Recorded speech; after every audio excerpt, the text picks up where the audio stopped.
우리 교회에 와서 인사드릴 때 그때 설교를 했습니다.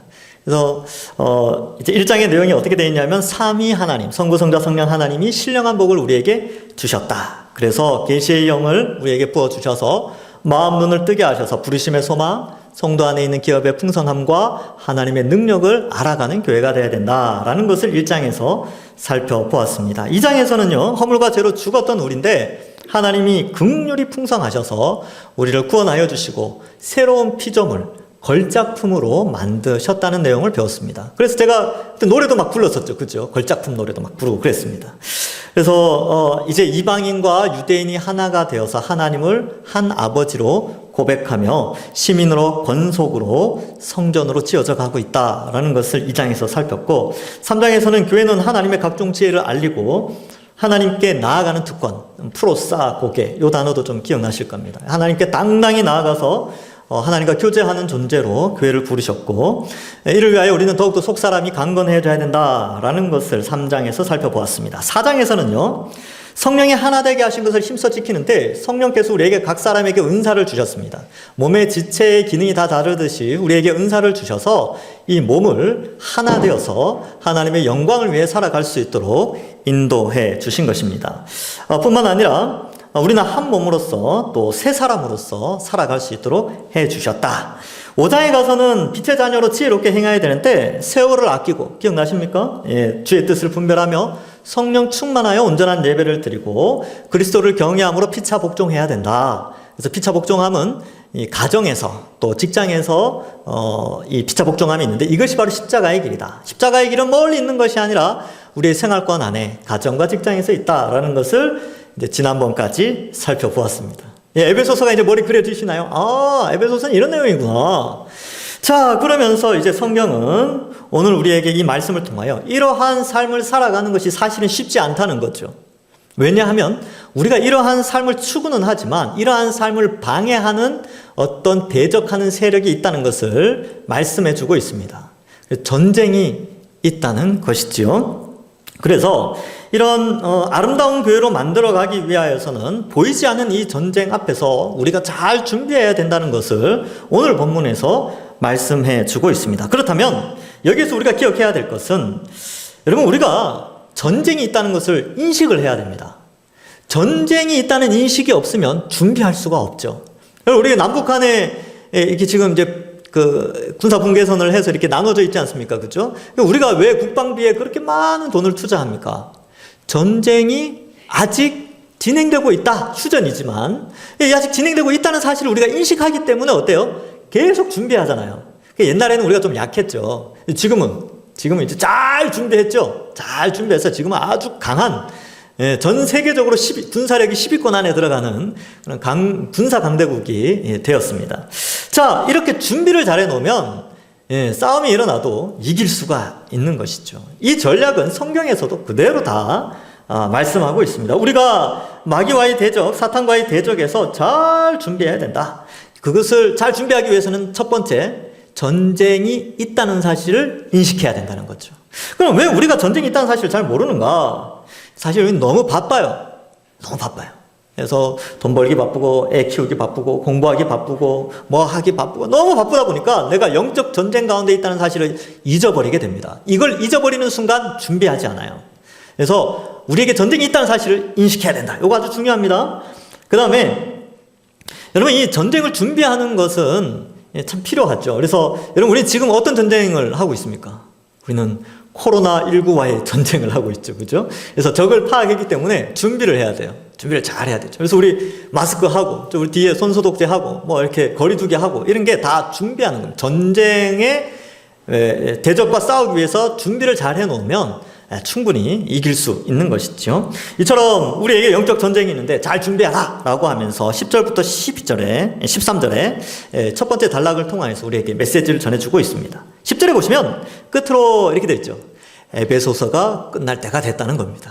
끝으로 너희가 주 안에서와 그 힘의 능력으로 강건하여 지고, 전쟁에 앞서는 군사는요 강해야 됩니다. 튼튼해야 돼요. 군인들 들어가면 뭐 하냐면 신병훈련소에서 체력 단련합니다.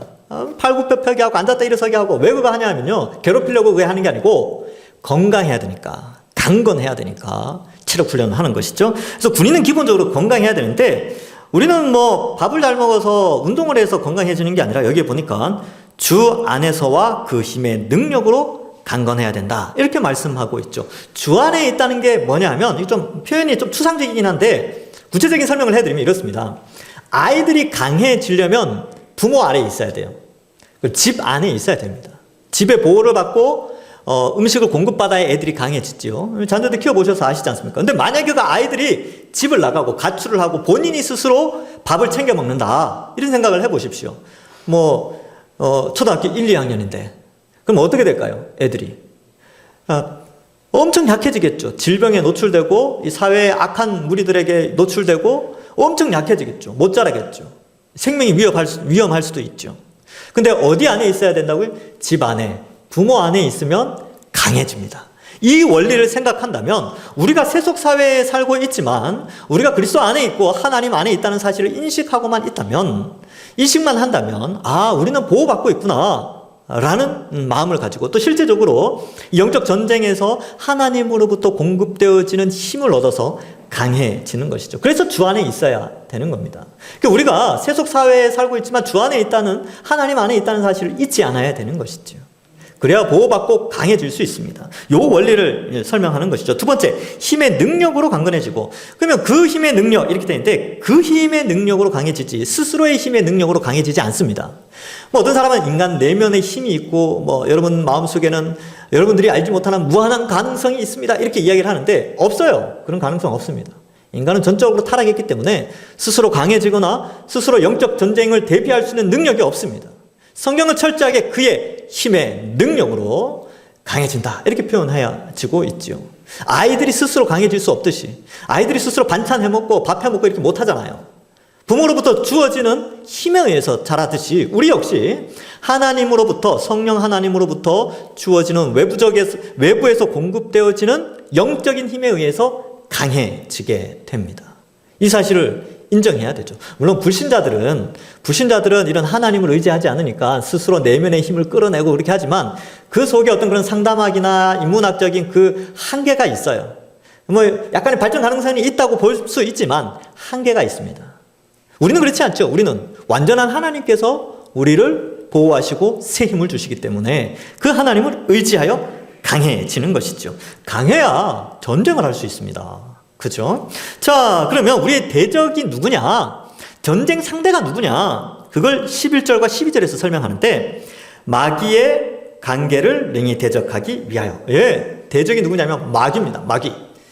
이 마귀는 단수예요. 단수. 한 놈이죠, 한 놈. 근데 그 마귀라는 자가 간계를 부린대요. 간계, 간사한 계략 이런 뜻인데 이 간계 단어를 찾아보니까 그런 의미가 있어요. 근데 이제 이 간계라는 단어를 설명하는 책들을 살펴보니까 마귀의 관계는 이제 한 세 가지 정도로 저는 요약을 한번 해봤습니다. 첫 번째는 하나님을 불신하게 만들어요. 아주 간교하게 사람들이 하나님을 불신하게 만드는 거죠. 그래서 어떻게 하느냐? 하나님을 불신하면 어떤 현상이 나타나느냐 하면 염려를 하게 됩니다. 염려. 특별히 미래에 대한 염려를 하게 돼요. 하나님이 지켜주신다라는 걸 믿지 않는 것이죠. 그러니까 믿지 않으니까 염려하게 되는데 그래서 사람이 염려를 하지 않을 수는 없죠. 성경에도 그렇게 나와 있죠. 근데 염려가 있을 때마다 아무것도 염려하지 말고 오직 모든 일에 기도와 간구로. 그래서 염려가 평강으로 바뀌어지는 게 하나님을 의지할 때 그 일이 일어나게 되죠. 그래서 마귀의 관계는 우리에게 이제 염려를 준다. 두 번째로는 세상 죄와 타협하게 만들어요. 마귀의 관계는 죄를 짓게 만듭니다. 그래서 어떠한 사상을 우리에게 끊임없이 주입하느냐 하면 야, 그 정도 죄는 괜찮아. 야, 너만 왜 그렇게 거룩하게 살라 그래? 여기 다 봐봐. 다 그 같은 죄를 짓고 있지. 괜찮다니까. 괜찮아. 그러면서 언제 죄 짓는 대로 그죠? 그런 데로 끌고 간다는 말이에요. 마귀의 관계입니다. 여러분, 괜찮지 않아요. 죄는 괜찮지 않습니다. 죄는 끊어내야 되죠. 근데 마귀의 관계는 야, 그 정도는 괜찮아. 선악과 먹어도 돼. 안 죽어. 그렇게 이제 했다는 것이죠. 근데 지금도 똑같아요. 지금도. 괜찮아. 그렇게 살아도 괜찮다니까. 너만 예수 믿냐? 저기 예수 믿는 자도 저기 예수 믿는 자 다 죄 짓고 살아. 괜찮다니까. 이렇게 관계로 우리를 꼬시죠. 그다음 세 번째로는 자기 영광을 추구하게 만듭니다. 그래서 에덴에서 마귀가 그랬죠. 야, 이 선악과 먹으면 너 하나님처럼 될 수 있어. 그러니까 인간을 높이, 너도 신적 존재가 될 수 있어. 너도 에덴의 주인이 될 수 있다니까. 이렇게 꼬셨던 것처럼, 그렇게 간계를 부렸던 것처럼 지금도 야, 하나님 없이 살 수 있어. 돈만 있으면 된다니까. 아유, 권력만 있으면 돼. 그러면 다 하나님 없이도 살 수 있어. 이렇게 지금 마귀가 우리를 꼬시고 있어요. 간계. 이게 다, 그 에덴 동산에 있었던 죄의 유혹이 지금도 여전히 있습니다. 여전히 있어요. 그러니까 이 대적을 상대해야 되죠. 그러니까 이를 상대하려면 어떻게 준비해야 되느냐? 11절에 답이 나왔죠. 하나님의 전신갑주를 입어라. 내가 만든 전신갑주가 아니고 하나님이 만들어 놓으신 갑주를 입기만 하면 돼요. 이거를 내가 만들려고 그러면 얼마나 힘들겠습니까? 근데 만들어 놨다니까요. 그래서 이 하나님의 전신갑주는 돈으로 살 수 없습니다. 남의 걸 빌려 입을 수도 없어요. 자기가 하나님께 받아서 이걸 입으면 되는 겁니다. 근데 준비는 해놨는데 안 입으면 공격당하죠. 예. 그래서 입기만 하면 되는 거죠. 이게 어려운 거 아닙니다. 하나님의 전신갑주를 취하라. 이거 어려운 거 아니에요. 하나님 준비해놨으니까, 미로부터 준비해놨으니까 입기만 하면 되는 거예요. 자, 그리고 이 마귀의 관계가 아주 다양하게 우리를 공격해온다는 사실을 12절에 기록하고 있습니다. 보시면 우리의 씨름, 우리의 전쟁은 혈과 육을 상대하는 것이 아니요 통치자들과 권세들과 이 어둠의 세상 주관자들과 하늘에 있는 악한 영들을 상대합니다. 여기 보면 이제 복수로 쓰고 있죠. 앞에서는 단수로 썼죠. 마귀의 관계. 마귀는 단수인데 뒤에 12절에 묘사된 것은 다 복수들입니다. 그러니까 이 마귀의 세력을 쫓는 귀신들, 그리고 그와 관련된 수많은 사상, 제도, 문화, 철학, 이런 것들이 다 포함되는 것이지요. 그래서 적그리스도라고 표현을 할 때, 이 안티그리스도라고 표현을 할 때는, 우리는 자꾸 이제 어떤 한 사람, 그 한 사람만 주의하면 된다, 이렇게 생각하잖아요. 예, 근데 그렇지 않아요. 성경을 계속 읽어보면, 적그리스도에 대해서 한 사람에 대해서 설명하는 게 아니라, 아주 다양한 방면으로 성도들의 신앙을 무너뜨리기 위해서 공격해온다는 사실을 우리가 알 수 있습니다. 2000년 전부터 활동해왔고 지금도 활동하고 있고 앞으로 주님 오실 때까지 활동을 할 겁니다. 조심해야 되겠죠. 그래서 자꾸 적그리스도는 아직 오지 않았어. 유튜브나 이런 데 보면 이상한 거 설명하는 사람들이 있어요. 그래서 나중에 적그리스도가 와가지고 세계 정부를 수립하고 어쩌고 저쩌고. 예, 그거 다 가짜입니다. 그런 내용이 현혹되면 안 돼요. 미국에 있는 세대주의라는, 우리 교단에서는 이단으로 생각하고 받아들이지 않는 사상인데 그게 물든 거예요. 그런데 현혹되지 말고 적그리스도는 지금도 활동하고 있구나. 어떻게?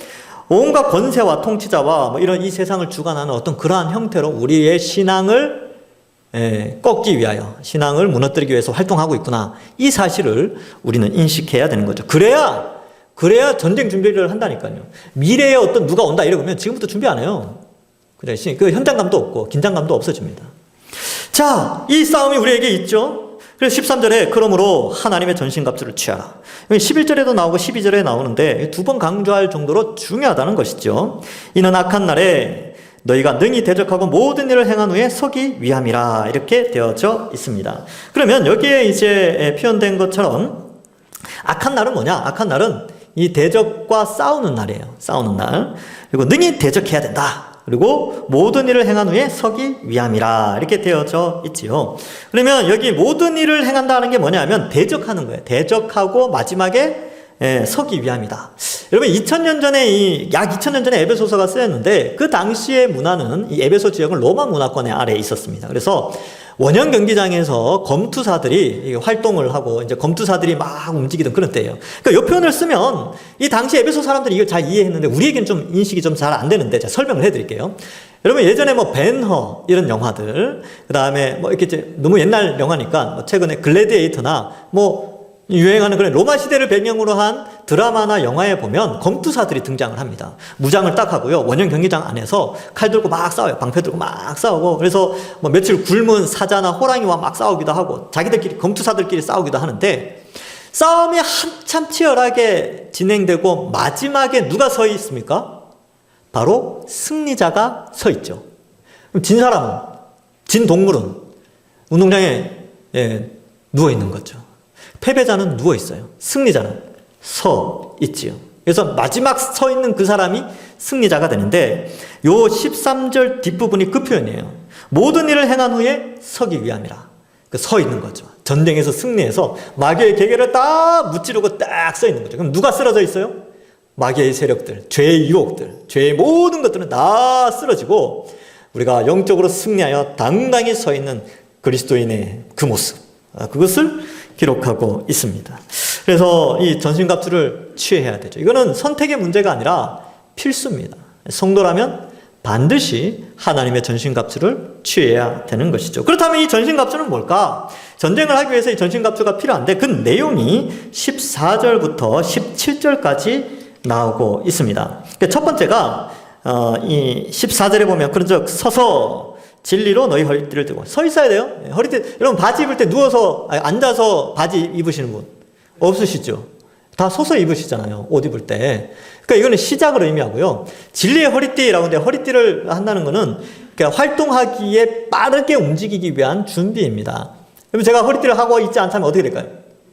예, 흘러내리겠죠. 그래서 흘러내려서 걸리겠죠. 이렇게. 그러니까 약간 힙합 바지처럼 그렇게 되겠죠. 그래서 위에는 양복 입고 있는데 밑에는 힙합 바지. 이상하지 않습니까? 그렇죠. 그러니까 이게 허리띠는 꼭 해야 돼요. 근데 2000년 전의 군인들의 허리띠는 어떤 의미냐면 옛날 2000년 전의 군인들의 옷을 보면 군복을 보면 통으로 되어 있습니다. 위로 이렇게 써가지고 밑에까지 이렇게 되어 있죠. 영화에 보면 그렇게 되어 있죠. 그래서 통으로 된 원피스를 허리띠를 딱 맨다는 것은 활동하기가 아주 편한 그런 상태죠. 그러니까 진리로 이제 전쟁의 시작을 해야 된다. 진리이신 예수 그리스도의 복음을 알므로 이제 이 전쟁을 시작하는 것이죠. 그러면 진리를 모르면 전쟁을 안 하죠. 왜? 이미 그 마귀에게 속해 있기 때문에 전쟁에 대한 의무감이 없습니다. 그냥 이미 마귀 아래에 있으니까. 그런데 우리가 그리스도 안으로, 주 안으로 들어갔기 때문에 이제 마귀와 싸움이 시작된 거죠. 그 첫 시작이 뭐냐? 허리띠를 떼야 된다는 겁니다. 이제 시작했다. 허리띠를 딱 차고 이제 시작하는구나 라고 여기는 것이죠. 그래서 예수 그리스도의 십자가의 진리를 잘 알아가야 합니다. 그 뒤에 나오는 이제 복음의 신, 구원의 투구와도 다 연결되어져 있습니다. 그래서 여기 보면 의의 호심경을 붙이고 진리의 허리띠와 함께 의의 호심경을 붙여야 되죠. 호심경이라고 하는데 옛날에는 흉패, 옛날 번역에는 흉패라고 되어 있죠. 가슴막. 그래서 이 심장을 보호하는 것입니다. 군인들 보면 이렇게 앞에 철판으로 이렇게 되어 있죠. 그죠? 예. 그래서 이 심장을 보호하는데 의의 호심경 이렇게 되어 있습니다. 그래서 우리가 이 의의 호심경이 뭐냐면 우리가 의인이라는 사실을 잊지 말아야 된다는 겁니다. 여러분 우리는 의인입니다. 누가 여러분들에게 당신 죄인입니까 의인입니까 물으면 예 저는 의인입니다 이렇게 표현해야 돼요. 죄를 짓고 있는데요? 당신 죄 짓고 있잖아요. 예 저는 죄를 지을 수도 있고 안 지을 수도 있는 의인입니다. 요게 이제 우리의 고백의 신앙. 그러니까 오히려 이렇게 또 표현하는 게 더 낫죠. 죄를 안 지으려고 노력하고 의를 행하는 의인입니다. 이 표현이 더 긍정적인 표현이죠. 우리는 의인이에요. 예수 그리스도를 믿음으로 말미암아 의인이 되었습니다. 예수님만이 원래는 유일한 의인이시죠. 성육신하셨고 율법을 온전히 이루셨고 죽기까지 십자가에서 죽기까지 순종하셔서 하나님이 원하는 의를 충족하셨어요.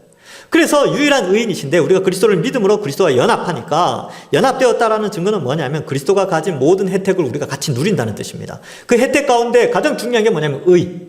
예수님의 의가 우리에게 전달되어지죠. 이걸 의의 전가라고 하는데 의가 전달되어져서 우리는 이제 의인이 되었습니다. 그래서 누가 부르면 어떻게 말한다고요? 예, 죄를 지을 수도 있고 의를 행할 수 있는 죄일 수도 있지만 또 죄를 안 지을 수 있고 오히려 의를 행하는 의인이 되었습니다. 이게 정답이에요. 그러니까 이걸 굳게 마음에 가져야 심장을 공격하지 않는다니까요. 예. 근데 이제 이 의를 어떻게 공격하느냐? 당신 의인이라고요? 사실은 예수 그리스도의 십자가만으로는 의인이 되지 않아요. 우리가 가르치는 요 내용 혹은 율법을 좀 행해야 됩니다. 아니면 어떤 공로를 좀 쌓아야 됩니다. 어떤 신비한 현상을 경험해야 구원을 받습니다. 이런 형태로 예수 그리스도의 십자가 외에 플러스 알파 뭔가를 더 하는 것을 이단이라고 표현을 합니다. 그래서 이 의가 굉장히 중요한 것이죠. 우리가 어떻게 의인이 되었는가? 예수 그리스도의 형벌 대속적 그 십자가의 은혜로만 의인이 됩니다. 다른 게 플러스 할 수 없어요. 그 어떤 것도 뺄 수 없죠. 이걸 굳게 붙잡아야 이 심장이 보호됩니다. 생명이 유지가 됩니다. 이거 반드시 기억하시기 바랍니다. 그 다음에 보면 15절에 평안의 복음이 준비한 것으로 신을 신고 이렇게 되어져 있지요. 신발은 굉장히 중요하죠. 신발은 움직이는 겁니다. 그래서 공격이든 방어든 신발을 신고 있어야 빨리 움직일 수 있어요. 월남전을 참전해 보신 분들은 뭐 저도 이제 주워 들은 이야기지만 그 워커가 그렇게 중요했대요. 왜냐하면 이게 이제 뭔가 구덩이를 파가지고 그 밑에 이렇게 침 같은 걸 이렇게 뾰족뾰족하게 해놓고 군인이 그걸 딱 밟아버리면 어떻게 됩니까? 잘못하면 발을 다치면 못 걷죠. 보병이 걸어야 되는데 못 걸으면 전투력에 큰 손실이 옵니다. 그러니까 이 워커 밑에 철판을 이렇게 넣어서 워커를 만들었대요. 지금 워커는 어떤지 모르겠습니다. 어쨌든 지금 워커도 굉장히 밑창이 두꺼워요. 잘 걷고 밑으로부터 하는 공격을 막기 위해서. 그러니까 신발이 굉장히 중요하죠. 잘 걷고 잘 공격하고 잘 방어하기 위해서는 신발이 중요한데 여기에서 평안의 복음이 준비한 것으로 신을 신고 몸이 움직이려면 복음을 제대로 알아야 됩니다. 그래서 평안의 복음 이렇게 되는데 복음의 신발을 신고 움직여 나가는 것이죠. 그래서 복음을 많이 알아야 돼요. 복음은 단순하지 않습니다. 단순하게 정의를 내릴 수는 있지만 그러나 결코 단순하지 않습니다. 그래서 내년에 25강짜리 25개의 주제로 된 복음 강좌를 하려고 합니다. 그러나 25주를 하지는 않을 것 같아요. 한 40주 정도 걸릴 것 같은데 내용이 한 강의가 길어서. 그러니까 복음 강의를 한 40주 할 정도로 복음이 굉장히 깊이가 있어요. 그걸 알아야지 움직일 수 있습니다. 그래서 복음을 알면 알수록요 몸이 움직여집니다. 아, 내가 어떻게 살아야 되겠구나. 내가 어떻게 헌신해야 되겠구나. 그래서 복음 강좌를 다 들으면 막 헌신하고 싶어가지고 주의 나라를 위하여 막 수고하고 싶어서 막 몸이 막 근질근질 하는 거예요. 움직이죠. 복음을 모르면 안 움직이죠. 이것도 싫고 저것도 싫고 이것도 귀찮고 저것도 귀찮아지는 거예요. 근데 복음을 알면 마음이 뜨거워져서 막 발이 막 움직여요. 전도하는 곳, 말씀 배우는 곳, 기도하는 곳, 예배 드리는 곳에 막 발이 막 움직입니다. 그러니까 내년에 지금도 계속 복음을 전하지만 더 깊이 있는 좀 체계적인 양육 과정을 할 때 다 참석하셔서 함께 복음을 알아가서 우리 주의 나라를 위해 열심히 활동하는 주의 백성들 되기를 또 간절히 소망합니다. 아멘 소리가 좀 약하긴 하군요. 그래도 많이 배우시리라 믿습니다. 자, 그 다음 모든 것 위에 믿음의 방패를 가지고 이로써 능히 악한 자의 모든 불화살을 설명하고 이렇게 되죠. 믿음의 방패가 중요합니다. 믿음의 방패. 안 중요한 것이 없죠. 근데 이 방패는 어떤 역할을 하는가? 방패는 다양한 공격을 막는 역할을 합니다. 위로 머리를 공격하는 공격도 막고, 배를 공격하는 것도 막고, 또 허벅지를 공격하는 것도 막죠. 방패가 그런 역할을 하는 거죠. 그러니까 방패가 있어야 되죠. 그래야 효과적으로 방어를 할 수가 있습니다. 특별히 어떤 것을 방어하느냐 하면 화살을 방어합니다. 여기는 불화살이라고 되어 있죠. 불화살이 날아오면 당장 죽진 않죠. 당장 죽진 않은데 어때요? 불이 붙죠. 몸에 불이 붙어요. 전투력이 상실됩니다. 현격하게 믿음이 뚝 떨어져 버리죠. 뭔가 불화살에 맞으면 어떤 일이 벌어지느냐? 믿음이 뚝 떨어집니다. 뚝. 저 사람이 옛날에 안 저랬는데 뭔가 맞은 거예요. 근데 이걸 위해서 믿음이 필요한 거죠. 믿음의 방패가. 이 믿음의 방패는 뭐냐면 결국 이제 믿음이 강해지는 건데 원리는 이렇습니다. 성경에 보니까 믿음이 어떻게 강해지느냐? 믿음은 들음에서 나며 들음은 그리스도의 말씀으로 말미암느니라. 로마서 10장에 기록되어져 있는 내용이죠. 그래서 믿음을 강하게 하는 방패를 가지려면 결국 말씀으로 다시 돌아가야 됩니다. 말씀을 좀 많이 아셔야 돼요. 그래서 내년에 개인이 성경을 연구할 수 있도록 또 열심히 돕겠습니다. 한번 해봅시다. 안 될 것 같은데 다 되시더라고요. 다 하시더라고요. 자, 그래서 말씀을 연구하는, 말씀을 통하여서 스스로 읽고, 지금 이제 열심히 읽고 계시죠? 열심히 읽고, 또 연구도 하고, 묵상도 하고, 그렇게 해서 믿음의 방패가 더욱더 견고해져서, 이런 공격들을 막아내야 되는 것이죠. 그리고 불화살을 소멸할 수 있습니다. 다 막아내는 겁니다. 그 다음 17절, 구원의 투구. 이렇게 되는데, 구원의 투구는 뭐냐? 머리를 보호하는 거예요. 구원의 확신과 연결되겠죠. 그래서 구원의 확신이 필요합니다. 예수 그리스도의 십자가를 집중하면 구원의 확신이 생겨요. 예수 그리스도의 십자가 복음을 인식하면 구원의 확신이 생깁니다. 그래서 우리가 죄를 지으면 내가 이러다 구원받겠나 이렇게 생각하는데 예수 그리스도의 십자가 바라보면 어때요? 그렇지. 회개하고 예수 그리스도의 십자가 다시 붙잡아야지. 그렇게 하는 거죠. 그게 구원의 확신이 있는 삶을 살아가는 삶의 모습입니다. 죄 안 짓고 사는 사람 누가 있겠습니까? 생각으로도 짓고 말로도 짓는데 그때마다 어때요? 그리스도의 십자가를 바라보면서 회개하죠. 바로 그게 구원의 투구, 든든하게 머리를 보호하고 있는 겁니다. 구원의 확신. 우리가 예수 그리스도의 십자가로 구원받았다. 이 개념을 굳게 가지고 있는 투구가 필요합니다. 그 다음에 성령의 검, 곧 하나님의 말씀을 가지라. 여기는 유일한 공격의 무기죠. 성령의 검, 곧 하나님의 말씀 되어 있는데, 공격무기입니다. 예. 그래서, 이 공격무기는 반드시 있어야 돼요. 반드시. 여러분, 지금 우리는 코로나와 전쟁을 치르고 있잖아요. 자, 예를 드는 겁니다. 코로나와 전쟁을 치르는데, 방어는 어떻게 하고 있어요? 마스크, 손소독, 거리두기, 식사 안 하기. 이런 걸로 우리는 방어를 해요. 근데 이게 여러분, 이걸로 전쟁에서 이길 수 있습니까? 없습니까? 없죠. 방어만 하면 전쟁에서 승리할 수가 없어요. 오히려 오랜 시간이 지나면 지치죠. 지금 얼마나 지쳐 있습니까? 방어만 계속 해왔잖아요. 공격은 어떻게 해야 됩니까? 공격은 백신이죠. 백신 공격을 해야 되는 거예요. 백신. 치료제 공격을 해야 되는 겁니다. 그러니까 백신과 치료제를 개발해야 공격해서 종식시킬 수가 있는 것이죠. 영적 전쟁도 똑같습니다. 계속 방어만 할 수 있는 게 아니에요. 공격을 해야 됩니다. 공격. 근데 공격 무기가 뭐냐? 성령의 검, 하나님의 말씀. 이 공격을 하는 것이죠. 이걸 잘 보여주신 분이 예수님인데, 예수님이 이제 광야에서 40일 금식하시고 사탄에게 시험을 받으시죠. 사탄도 말씀을 왜곡해서 예수님을 공격합니다. 근데 예수님이 또 말씀으로 공격하시죠. 그래서 신명기 말씀을 인용하면서 마태복음 4장 4절의 말씀을 띄워주시면 이렇게 되어 있습니다. 사람이 떡으로만 사는 것이 아니요 하나님의 입으로부터 나오는 모든 말씀으로 살 것이라. 예. 이 말씀을 딱 전하면서 돌떡으로 만들어라 이렇게 하는 게 아니라 말씀으로 사는 거다. 떡으로 사는 게 아니야 라고 하면서 말씀으로 사탄의 유혹을 이겨나가시죠. 그 뒤에 나오는 모든 유혹들도 다 말씀으로 유혹을 이겨나가십니다. 우리에게 좋은 이 전쟁의 어떤 본을 보여주시죠. 말씀을 가져야 됩니다. 그래서 말씀 연구를 좀 많이 하시고 말씀에 부유한 자가 돼야 돼요. 어떤 사람들은 막 좋은 집, 좋은 차, 좋은 직장, 아주 두툼한 적금 이런 것들이 우리를 보호하고 우리를 승리케 한다 이렇게 생각할 수 있는데 아니요. 그거는 이제 세속 사회에서 그렇게 이야기하는 거고 예수 믿는 사람들은 그렇지 않습니다. 예수 믿는 사람들이 풍부하게 부요하게 말씀의 부자가 돼야 돼요. 말씀의 부자. 말씀을 풍요롭게 알아가야 됩니다. 그래야 믿음에 든든히 서 나가고 승리할 수 있는 것이죠. 그렇다고 뭐 돈을 모으지 마라, 뭐 이렇게 준비하지 마, 좋은 집에 살지 말라 그런 뜻은 아니에요. 그냥 잘 알아서 사세요. 그냥 그건 일반적인 삶의 형태니까 이렇게 잘 살아가시되 그런 세속적 가치관에 함몰되어져서 사는 것이 아니라 우리는 성경적 가치관에 의해서 무엇을 더 풍요롭게 준비해야 될 것인가? 저는 그렇게 생각합니다. 여러분 돈 벌고 뭐 웰빙을 위해서 추구하는 그 열정에 정말 조금이라도 더 말씀에 대한 열정, 그 열정의 일부를 좀 가지고 와서 말씀에 대한 열정으로 좀 가져간다면 우리의 삶이 얼마나 달라지지 않을까? 얼마나 성숙한 믿음의 삶으로 되어지지 않을까? 그 돈을 벌기 위해서 그 눈빛이 반짝반짝한 그 눈빛이 시인의 말씀을 알아가기 위해서 반짝반짝한 눈빛으로 변화되어진다면 얼마나 좋을까?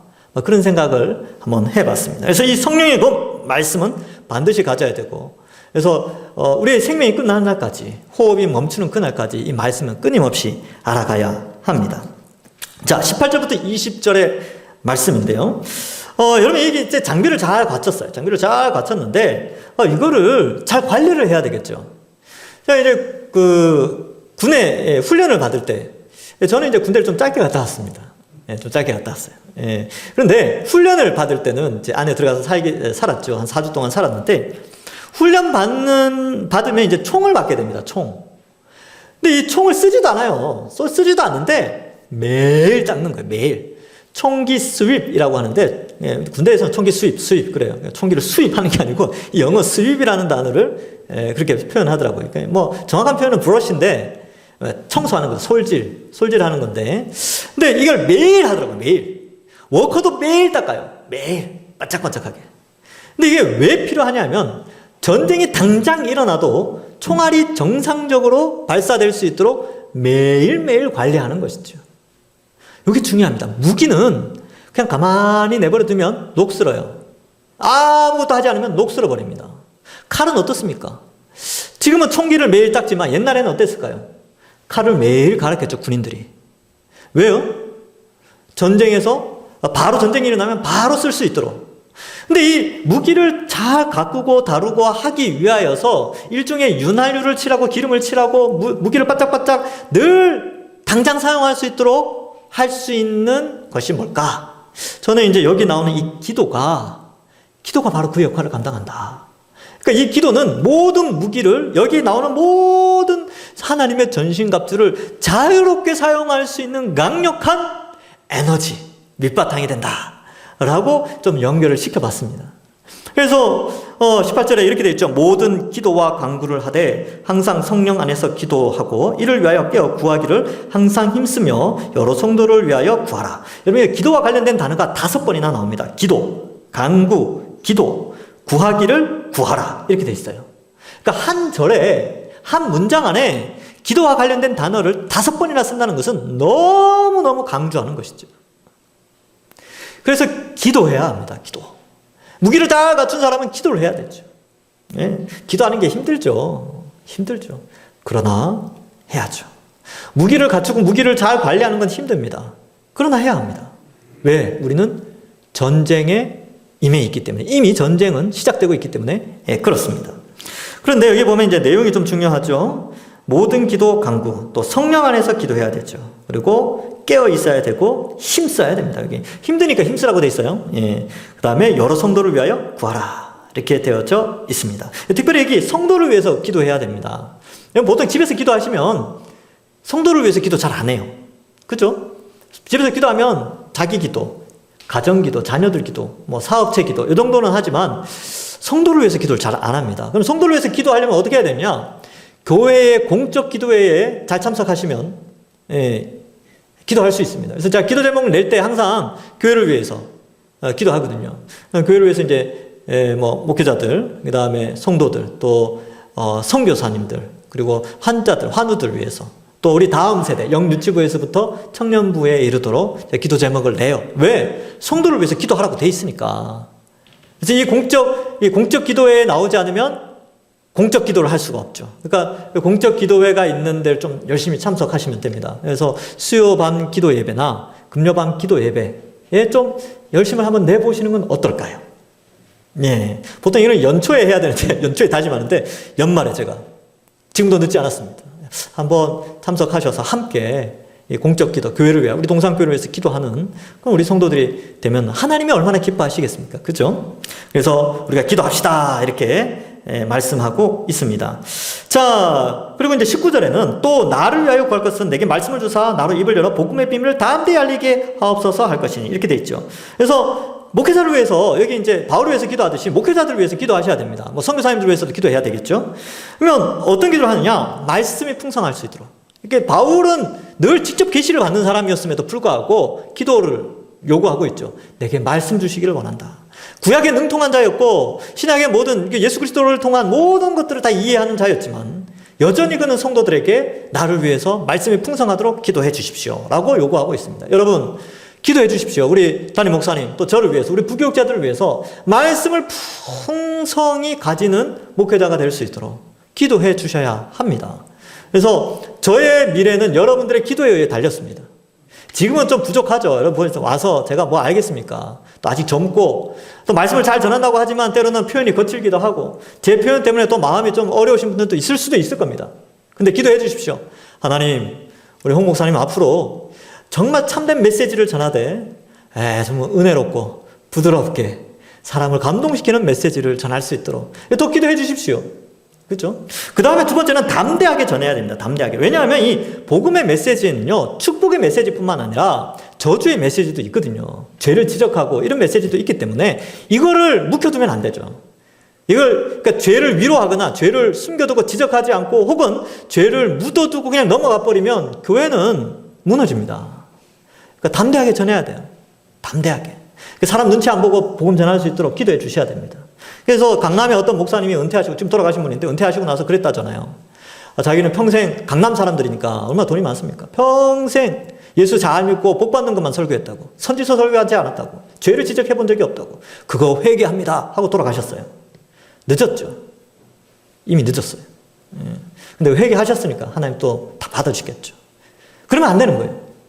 그러니까 제가 그렇게 담대함을 가질 수 있도록, 그러나 그 담대함 속에서 부드러움이 있을 수 있도록, 그렇죠. 부드러움이 있어야죠. 너무 강하면 또 안 되잖아요. 시험 들면 안 되니까. 그러니까 기도 많이 해 주십시오. 지금 좀 부족한 거 압니다. 앞으로 기도 많이 해 주셔서 정말 말씀의 사역자, 정말 하나님 앞에 귀하게 쓰임받는 사역자 될 수 있도록 기도해 주셔야 됩니다. 우리 담임 목사님 위해서도 기도해 주셔야 됩니다. 앞으로 사역들 위해서도 계속 기도하는 것이죠.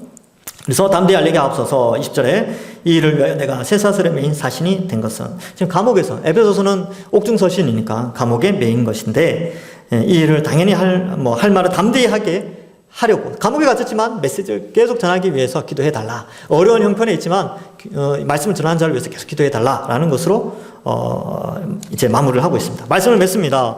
오늘 메시지에서 우리는 몇 가지 기억해야 될 것이 있습니다. 첫 번째, 우리에게는 영적 싸움이 있다는 사실을 인식해야 됩니다. 영적 전쟁이 있습니다. 이 인식이 있어야 준비할 마음이 생깁니다. 그럼 무엇을 준비합니까? 하나님의 전신갑주. 하나님이 이미 다 준비해 놓은 것을 취하시기만 하면 되는 것입니다. 자, 그리고 특별히 말씀의 무장을 강조했습니다. 말씀이 있어야 종식시키고 이길 수가 있습니다. 그래서 말씀으로 잘 무장하시고 이 모든 것을 원활하게 이 무기를 사용할 수 있도록 우리는 반드시 기도하며 살아가야 하는 것입니다. 이러한 삶을 살면서 영적 전쟁 가운데서 모두 승리하시는 우리 모든 주의 백성들, 죄와 싸워 승리하시는 우리 동산의 식구들 되기를 주님의 이름으로 간절히 축원합니다. 기도하겠습니다. 하나님 아버지, 은혜를 감사합니다. 우리를 택하여 구원하여 주시고 이제 영적 전쟁 가운데 그리스도의 군사로 든든히 세워주시니 감사합니다. 이 죄악된 세상 가운데 마귀의 계계와 간사한 계략을 잘 이겨나가며 또 특별히 말씀을 잘 깊이 살펴서 모든 방어체계와 공격체계를 잘 갖추어서 승리하는, 죄와 싸워 승리하는 자들이 다 되게 하여 주옵소서. 뿐만 아니라 늘 기도로 무장하여서, 기도를 통하여서 정말 이 영적 전쟁에서 날마다 승리하며 살아가는 우리 모든 주의 백성들 될 수 있도록 축복하여 주옵소서. 감사드리오며 예수님의 이름으로 기도하옵나이다. 아멘.